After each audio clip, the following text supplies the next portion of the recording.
Hi, I'm Joe Scacciaferro, and this is On Location.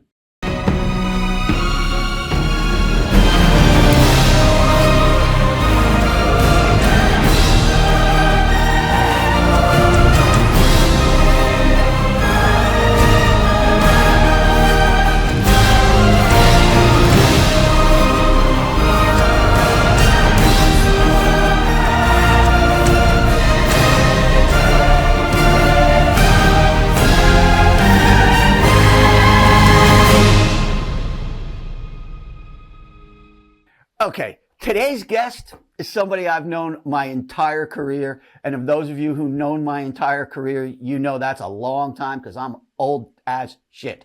So this guy has been one of my heroes along the way. But before I even introduce him, let me tell you some of the things this guy's done. Okay, so he's a keyboard tech, sound designer, an operator, stage manager, piano tuner, ProTools programmer, guitar tech, pre-production advanced person, logic engineer, keyboard player, synth programming, and offstage keyboard tech. That's not enough. Here's who he's done that for.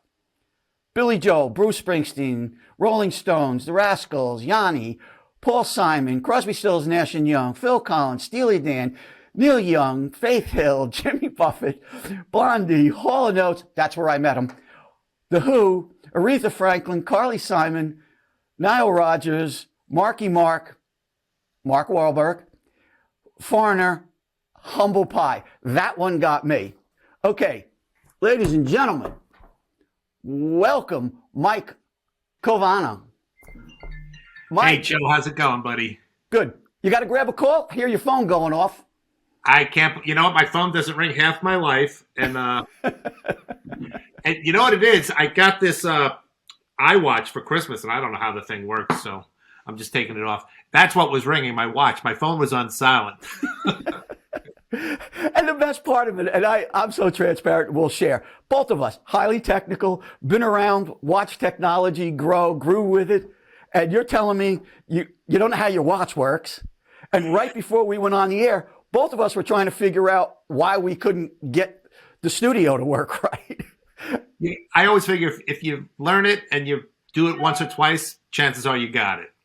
Right. So, but for the phone, I don't know where the mute button. I think I know where the mute button is, but I figure if I muted my regular phone, that the watch would mute too. Who knows? All right, let's get to it.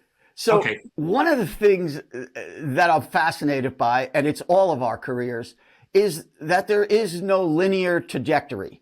We didn't start out and say, this is where I want to be. It's a kind of, I call my career a stumble on.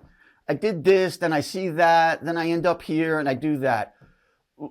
Let's talk about, because a good part of our audience is coming in. They're 18 to 28. They've either been in it a couple of years or tried something, or they're thinking about it. Tell me about where you were in the beginning when you said, this is what I'm going to set out to do. Well, you know, I was always around music, played music since, fourth grade or so, and went to college for electrical engineering. And in the first week, I dropped out and went to the musical instrument repair department. So, which was only one of a few schools in the country that was doing like horn repair, string repair, things like that. And I said, wow, this is really up my alley because I love music and maybe I could do this for a living. As it turned out, my roommate in college wound up being Paul McCartney's piano tech.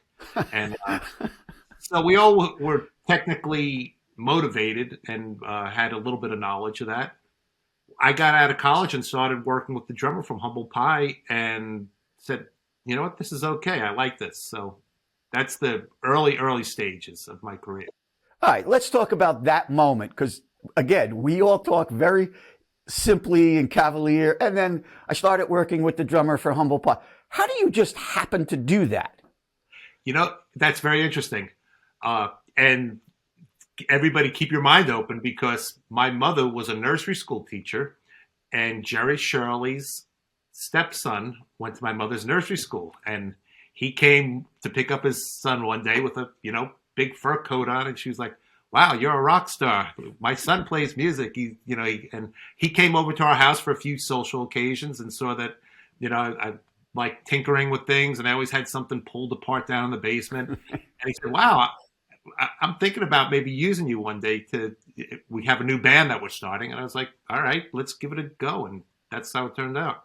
How old were you about? I was 18, 19 years old. That's awesome. Wasn't that cool? Being 18, 19 years old to do that? Yeah, it was amazing. I mean, 3 years earlier, when I got Humble Pie Smoking, the record, I was like, this is the kind of stuff I want to do. I want to play music like this. I want to be involved with music like this. And, 3-4 years later, the guy pops into my life. Yeah, see that I'm a strong believer in destiny, guiding hands. Nothing happens by accident. There's some movement. So you went on the road with Humble Pie at that point?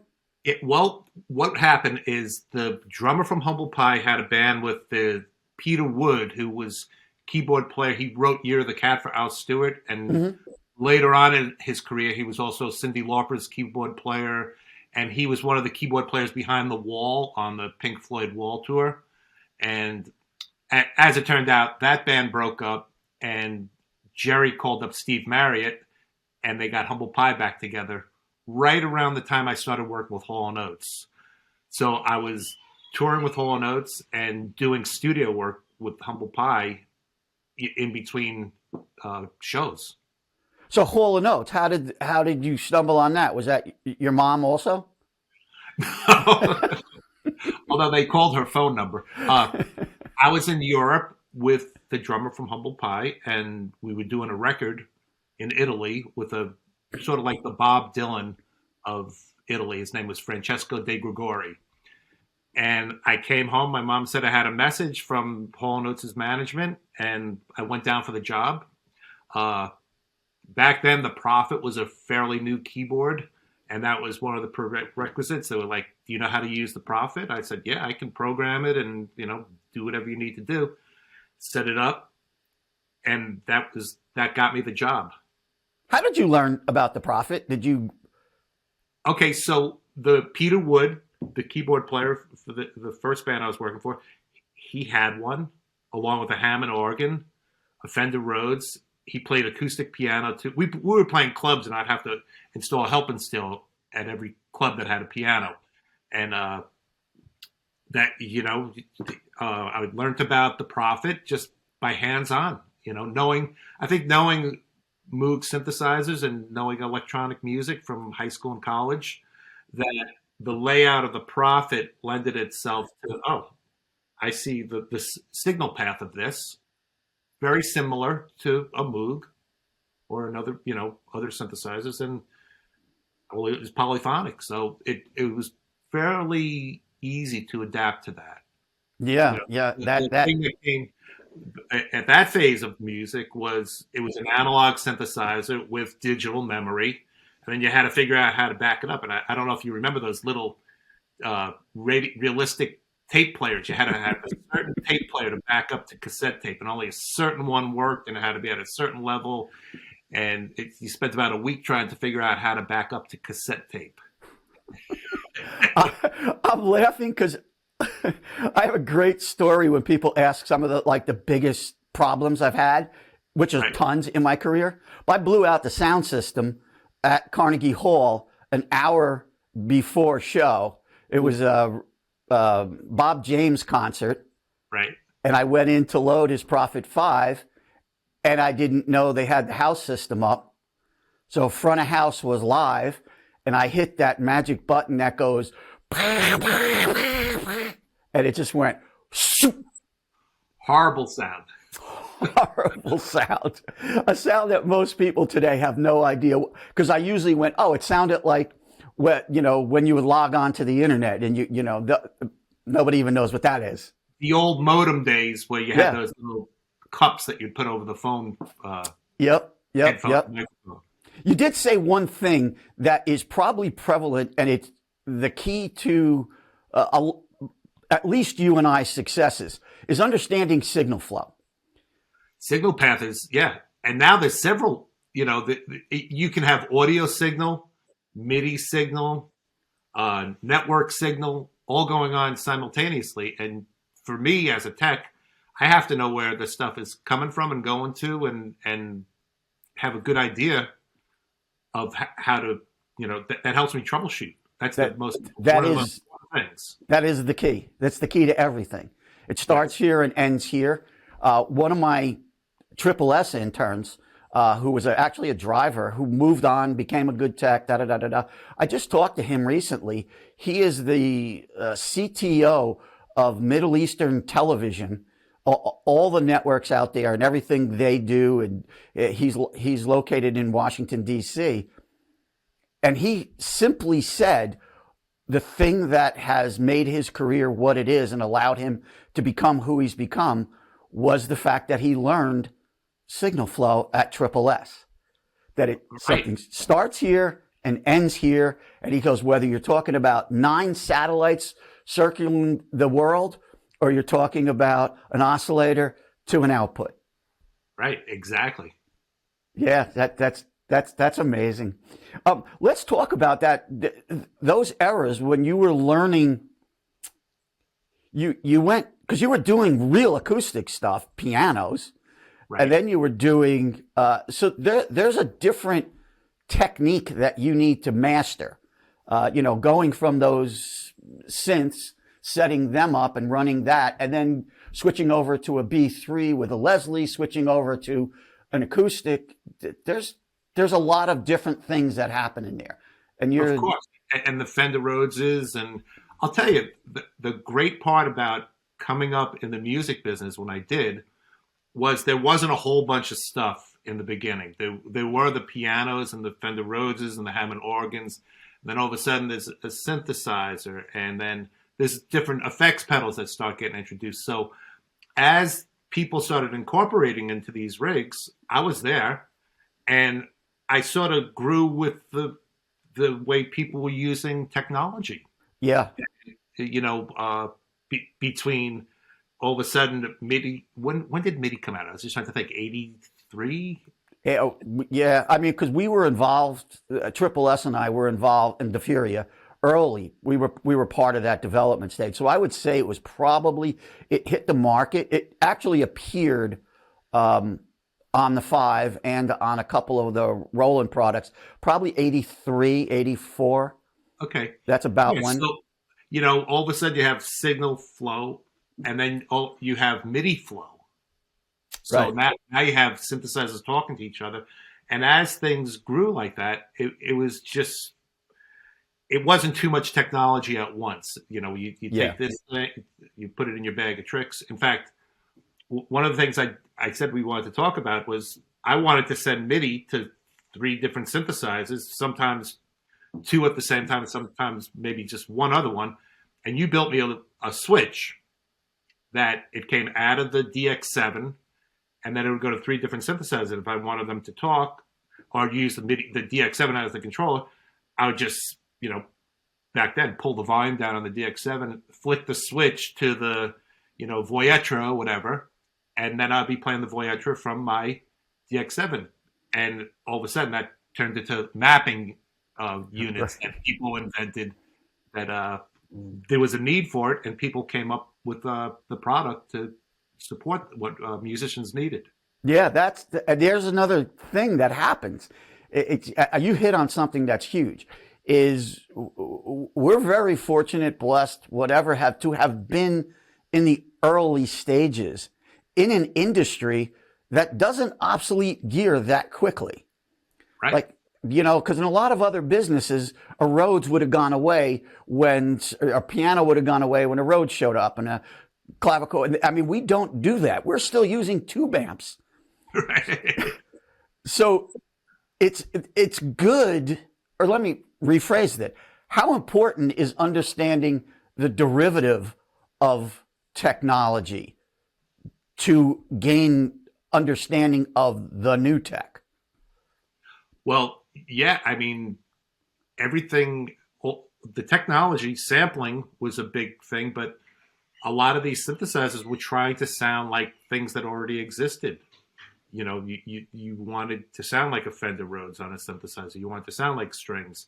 So understanding the acoustics of acoustic instruments and how they functioned helped me with programming, knowing where the harmonic structure was for certain sounds, attack, decay, things like that. If you want to create a sound, from my knowledge of acoustical instruments, and I studied some acoustics too in college, that I would take that and incorporate that into synthesizer technology and digital technology. Which brings me, great segue, thank you. That brings me to one of the points of there's nothing that we learn that isn't appropriate or can't be used to the next thing that may not have anything to do with that. Have you found that throughout your career that looking back now, you say, wow, I wouldn't have got there if I didn't learn that. Even at the time, it didn't make any sense. Absolutely. As much as you can absorb, you don't know when it's going to come in handy later on down the road. So I'm definitely an advocate to, as you read from my resume, I didn't have to learn about drums or, guitars or anything like that. But knowing different things, all of a sudden somebody says, hey, can you do keyboards and guitars? It's like, well, I didn't think I needed to know that, but I watched people and learned what the guitar tech was doing. And that helped me get another job down the road. Yeah, that's the key right there. It moves us into other places. How did you make your connection, build your network? Because we all throw the word around network as being, a critical part of our careers. Right. How did you evolve that? How did you know going in that that's what you needed? Interestingly, I worked for Hall & Oates for 11 years. So I was a little isolated from, I met people and was sociable with a lot of different people from different bands, but I didn't really feel like I was in that network yet because I worked for just one band. Now, you talk to somebody today and they, over the course of 11 years, they could work for 20 different bands in today's business, where I was lucky that I had one band that was at the time growing and became very big, but I was able to stay in one place for that long and survive financially because these days you get on a tour and 6 weeks, a year later, you're looking for another job. Right. So for me, the network began towards the later part of when I was working for Hall & Oates. Then all of a sudden, people that I met through Hall & Oates, and I spent a lot of time at SIR, which was sort of like the hub for people, so you're always meeting new people and talking and sticking your head in, seeing what this guy's doing with his keyboard rig or what that guy's doing with his keyboard rig. So, and then you start becoming friendly with different people, and our business is very, friendly, and people share their knowledge with you all the time. But once the Hall & Oates thing ended or went on and off for another 10 or 12 years, I found other work in between. And it just from being friends with people in either recording studios, on stage with different bands. I know that the first job I had after Hall & Oates was with Foreigner. And the sax player from Foreigner was also the sax player for Hall & Oates. So they were looking for somebody. He said, oh, Mike is ready to go. So it just happened. And you just build a group of friends. There's a few of us keyboard techs now that we can cover for each other if we need to on different gigs. And there's like 5 of us that, hey, can you do the Yanni thing? I can't do it. Sure, I'll jump in and do it. Or can you do the Steely Dan thing? Yeah, sure. I have a week off for those shows or whatever. So there's a few of us that are in constant communication with each other and we're always there to help each other out. Man, you just loaded up a whole pile of questions that I have to go back and unpack. First, let me just tell everybody who doesn't know, isn't in the music side of it and has not ever experienced SIR. Studio Instrument Rentals is a huge rehearsal studio. It's a legacy in the industry. It's in the main one that we're talking about is in New York. And it is that hub because every tour act goes there, builds, gets ready, and that's where they kind of launch from. So there's always a lot of activity in there. And New York, back in the day, actually had a lot of recording studios that the community was tight. You know, you'd go from this studio, you'd go from Power Station to Sound to Electric Lady, where I think I met you originally. And, you know, you go to these different places and then you start making those connections. So that sets the stage for what you had just said. But what I'd like to talk about is you're at a point now where you know people. Do you ever have the opportunity for somebody wanting to get to be you to come on the road with you? Do you learn that by shadowing or interning? Is that even a gig anymore? You know what? Unless you have a family member that's pretty high up there to get you. And, you know, I took my son out on the road with me and when he was in college and showed him some stuff and he got some work with other people because of that. The hard thing about bringing somebody on the road is it's an expense. So there's a hotel room you have to take care of. There's a bus bunk you have to get them. There's travel, you know, flying in and out. So I have had people shadow me at one-off gigs come in and that's no problem. But actually traveling with me, no. I never. Hey, so the one-off, like, because I've, on the music side and in broadcast, I've had the opportunity where somebody says, geez, I want to get in. I don't know anything about it. I say, okay, listen, you can come down. We're doing a show today. You can come watch us load in. You can be here. You can do that. You can hang around, be quiet, fade off into the distance. But obviously you can't travel for all the reasons you just mentioned. Right. But to be there, that in itself is an enormous experience. Oh, it is. And, you know, the other thing is some unions don't like people touching things. So you have somebody that's totally green. You don't want them pushing a case, running into somebody's foot that's in the union or whatever. So, yeah, it's more than an observation point. But for me, I taught an electronic music class and music at a private school in upstate New York. And I'd bring the juniors and seniors in high school to do trips to Billy Joel with me or other bands at the time. And it was a great experience for them. They got to be there with me all day, see what the flow of the day was from the very beginning till showtime. And then they got to have fun during the show. I also had a student for his senior project who was friends of my family. He came to rehearsals with Josh Groban with me for a week. The parents said, we'll fly him out. We'll get him a hotel room. Just make sure he stays with you. And that was a great experience for him. He went on to, you know, have his own recording rig and writing music. And he's been fairly successful with having music on some TV shows and stuff. So it's just great to be able to give that back to the community. I'm a big proponent of, you know, giving back and sharing things with people if I can. Yeah, thank you. And I'm going to thank you publicly for jumping on with me because that is the actual mission statement, motivation behind what we're doing at Faro City and specifically on our stream is to bring people like yourself and share. And I have to tell you, people would be surprised at the level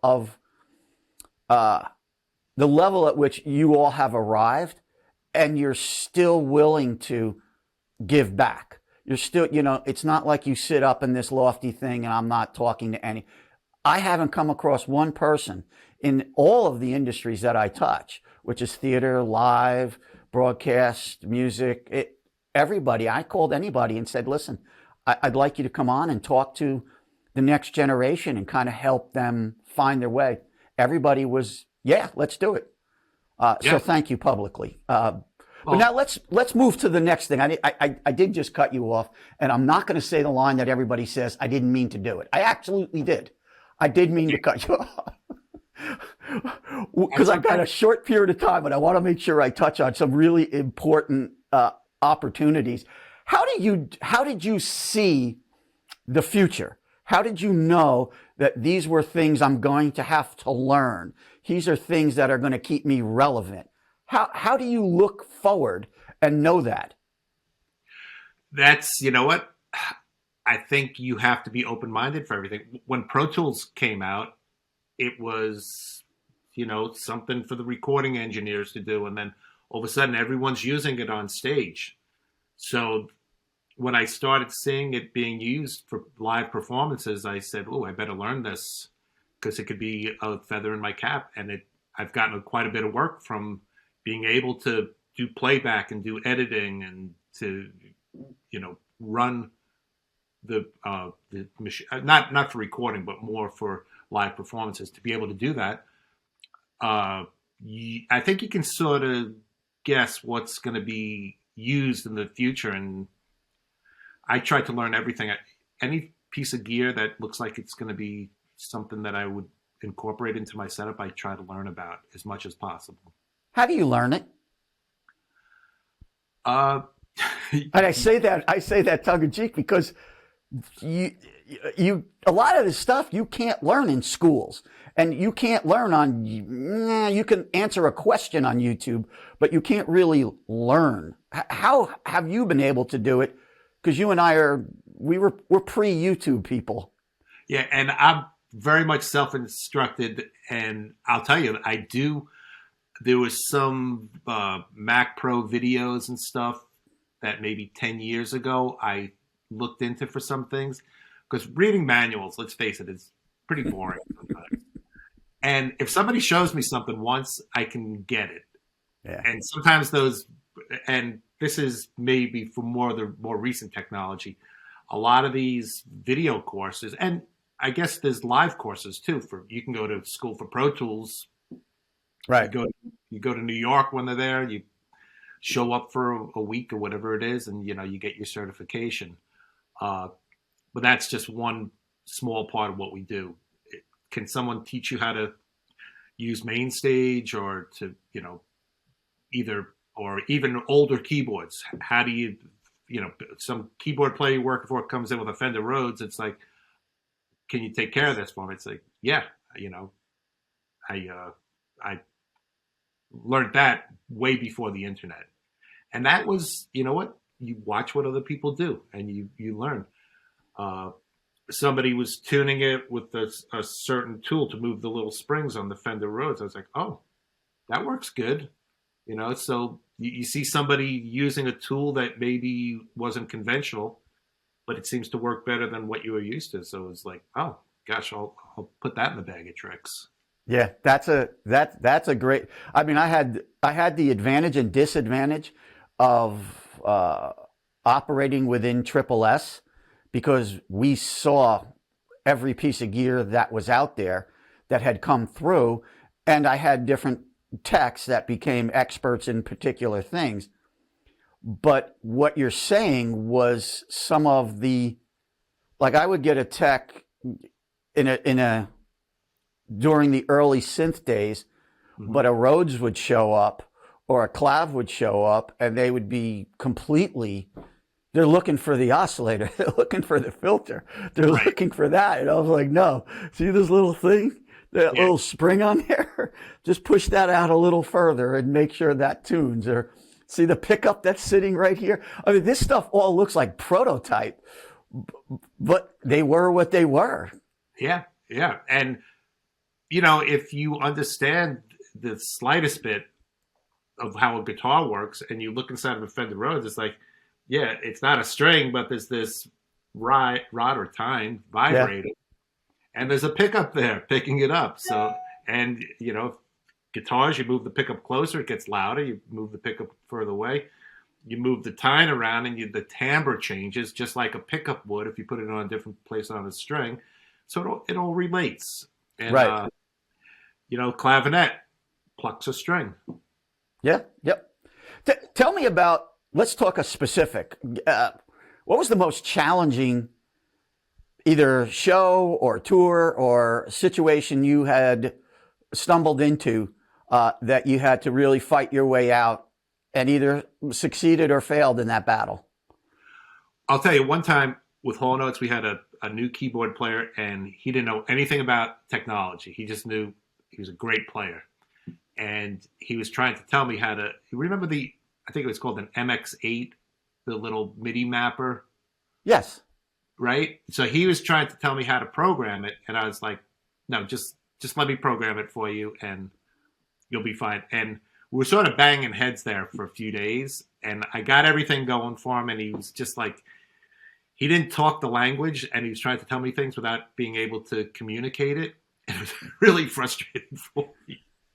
So at the end of the day, everything got programmed. We went out on the road for a few weeks, and he gave me a nice bonus at the end. So I was like, hey, usually keyboard players don't do that. The band might, but he was appreciative of me putting up with his nonsense. So, oh, that's awesome. Yeah, that was a bit of a challenge. Any tech things that happened when you were out there? Like getting something ready for the show with the hardly any time. I'll give you one of mine, and then you can jump off on that. So okay. It was an ELO concert. They had a Fairlight. Can't remember if it was a Fairlight or a Synclavier, but right. We were the only people in town that were doing that. And that technology at the time was way beyond anything. I mean, it was tricky to work on, and most of it was board swap, and there were no boards available. So I was in the wings, and you had 20,000 people stomping their feet. Show. And I remember this distinctly. The tour manager, Scottish, I didn't even know what he was saying, but I knew he was screaming at me because I couldn't get this thing up and running. And the moment, all of a sudden, your brain just froze.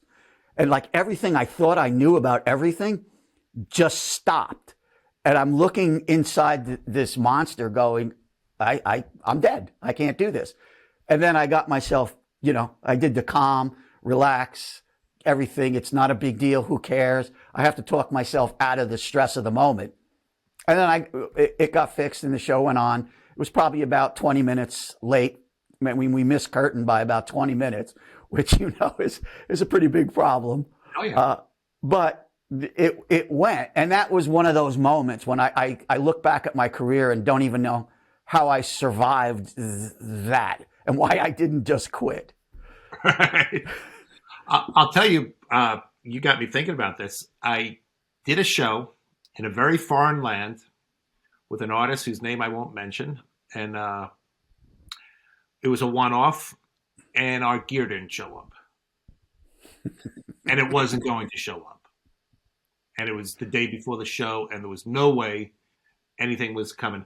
Well, we had a piano come in from hundreds of miles away.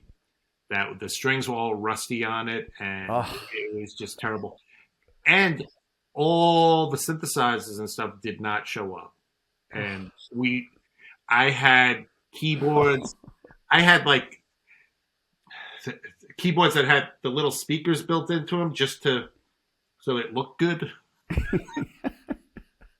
And as it turned out, it wasn't the most successful show I had ever done, but we did manage to have a Pro Tools rig with us.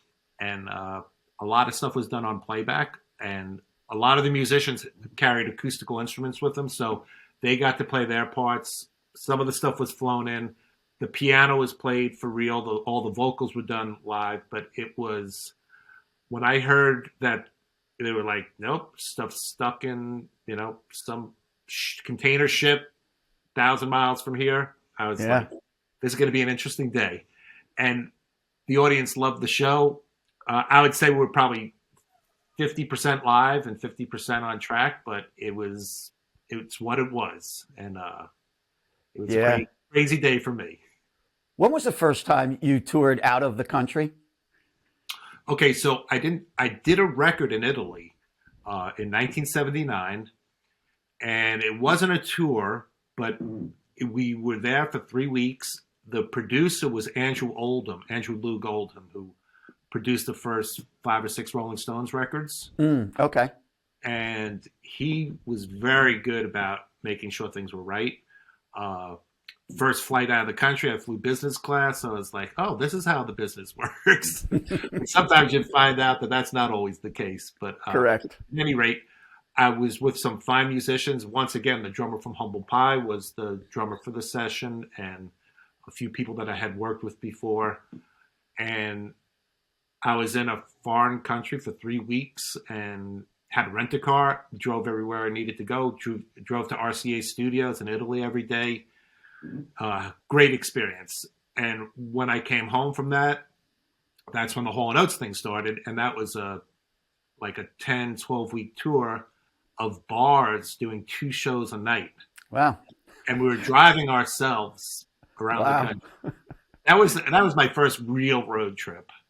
That's the glamour days. Yeah. Exactly. The glamour of the road. Yeah, I know those real well. Yeah, and it was, I was just like, this can't be real. There was like 5 of us in a van, and we would drive from one gig to the next, and sometimes we would have a hotel, sometimes we'd go straight to the gig, and I think that's what you call paying your dues. Oh yeah, it is. Yeah. That's at least what we say to make it seem like it was of value. Right. And we make sure everybody else does it. Even today, we still, do things that were like, how did I get into this? But yeah. Well, there's plenty of those days. Let me ask you something. We were talking about it. And this is going to come from my son, who's in broadcast, was obviously grew up in it. He's been there since he was 17 years old and was the second camera at a Super Bowl. So he's literally grown in the industry. okay. And he's a small Italian, very young looking, and he was young to be doing and to be where he was. Right. The point I'm getting at is walking into a situation that you don't know anybody, and nobody really knows you, or you get that look like, who the hell are you? Why are you here? How'd you get this gig? And you have to, even though you're a veteran, even though you know what you're doing, you have to reprove yourself again to a group of people that are like, why do I have to do this? Does that still happen, or is that over for you? When I go into a new gig, it's because I've been recommended by somebody that they respect. Mm-hmm. So I've never really had to prove myself I think I go in, do my job, don't come in like I'm the know-it-all. I try to keep humble and try to be a team player. If you jump right in there and try to be a team player without trying to take over the show, I think you're probably going to have a pretty good chance of people liking and accepting you. And I'll tell you, throughout the last 10, 15 years, I don't think there's been many occasions where I've come into a gig and I didn't know a couple of the guys from the sound, a couple of guys from lights, even maybe a back line or a production person or something like that. It seems like there's always a connection of somebody I've crossed paths with a lot. Yeah, even if I didn't work with them, somebody that I knew from a work situation. Surprisingly, the industries are small. They're not as vast as we, from the outside looking in, you think these are monsters and, there's all these people. It really not. And that's and a bad thing, because you have the wrong reputation, you can get caught pretty quickly. Oh, yeah. And that'll follow you, and it's hard to shake that. So, I love the fact that you just said, come in humbly and, try to fit in. I still, even if I'm on the biggest broadcast show you can think of, when I leave the control room, I actually go out and hang with the crew. I'll still strike. I'll still push road cases out. I still feel that that's what grounds me. that's what it is, when everybody else is white gloves and walks away. And I don't, that's not my personality. I'd rather be there. I've been in situations where people that are lighting designers that don't have to touch a thing, or front of house sound guys, where we've been in a situation where, hey, the crew didn't show or something like that, and I've seen these people get their hands dirty. They could have just went to the production office and had a cup of coffee and let everybody else do it. But when you work with people the caliber that I'm used to, it's, if you got to jump in and do something you don't usually do, you don't sit there and just look at somebody and say, hey, that's not my job. Because basically, at the end of the day, getting the show up and running, that's your job. And is that a recommendation for somebody coming in? If you're lucky enough to land an opportunity, do you step up? How do you help? How do you get there? What would you say are what you would advise them to think about coming in? Well, if you're new in a work situation and you see that possibly people need help with something, just say, hey, can I help out? I'm right here if you need me, and without getting too crazy about stuff. And as you move up the ladder, you can be that person that maybe some new person will come up to you and say, hey, can I help you? Or there's a bunch of questions I want to ask, but I can't because I know you're going to be politically correct. I was going to say, who would you say is like the best band you worked with? Who is that? I know we all have a favorite, but a lot of times, unless we're sitting in a wing on a road case with two of us, nobody's telling anybody publicly what that is. The best band wasn't a band. It was a solo artist.